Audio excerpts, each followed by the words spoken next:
Maliban ang tawag sa inyo, would you demand? Okay, sir. Thank you for making that video and I get your point. I have 3 points to discuss here. Magiging seryoso ako para sa inyo.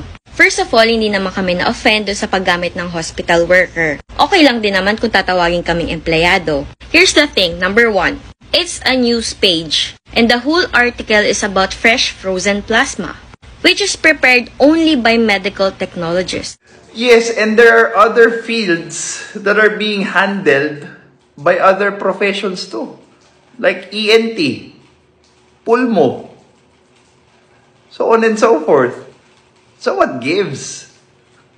Number 2, it is written by a journalist. The proper recognition of the profession is highly appreciated because importante sa mga journalists ang research, di ba po? And yes, but are you implying that whatever they use is incorrect? Thus, they are not researching? Is that what you are trying to imply? I don't think so.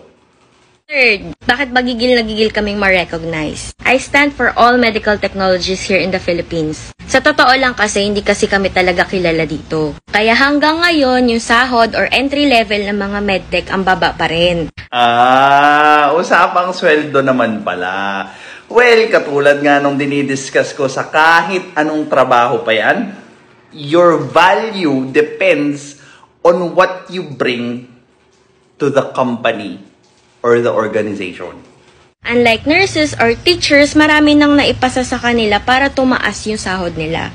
Pero ba't nagre-reklamo pa rin sila? Diba? Ang dami pa rin nagre-reklamo kasi yung baba ng sweldo ko, gano'n, so on and so forth. And those are coming from teachers and, nurses.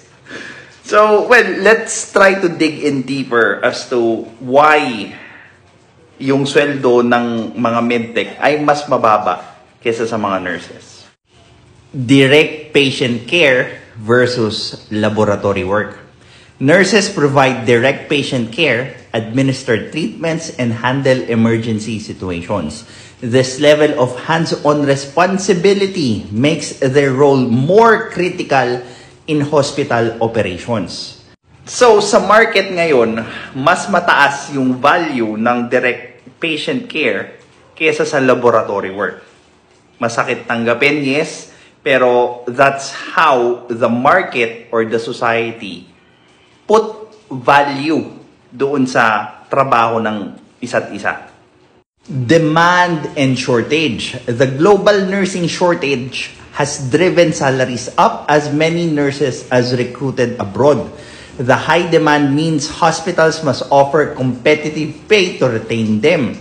While medtechs are also in demand, they are not facing the same level of shortage. So hospitals do not need to increase salaries as aggressively.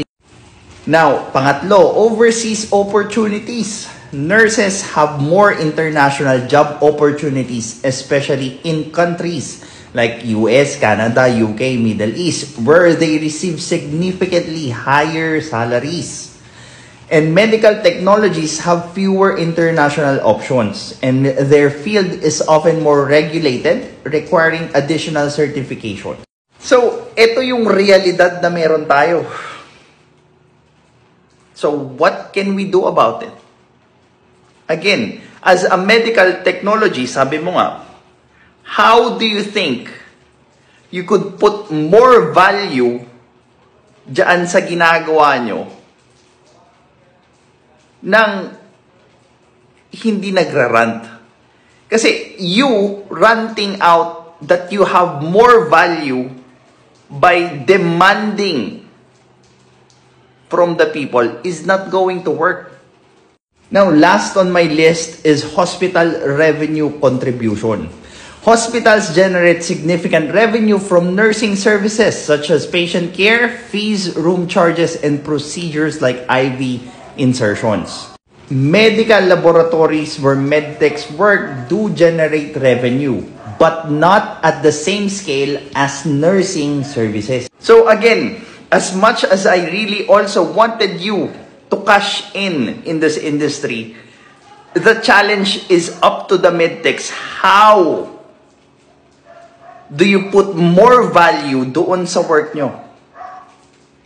Again, not by demanding people.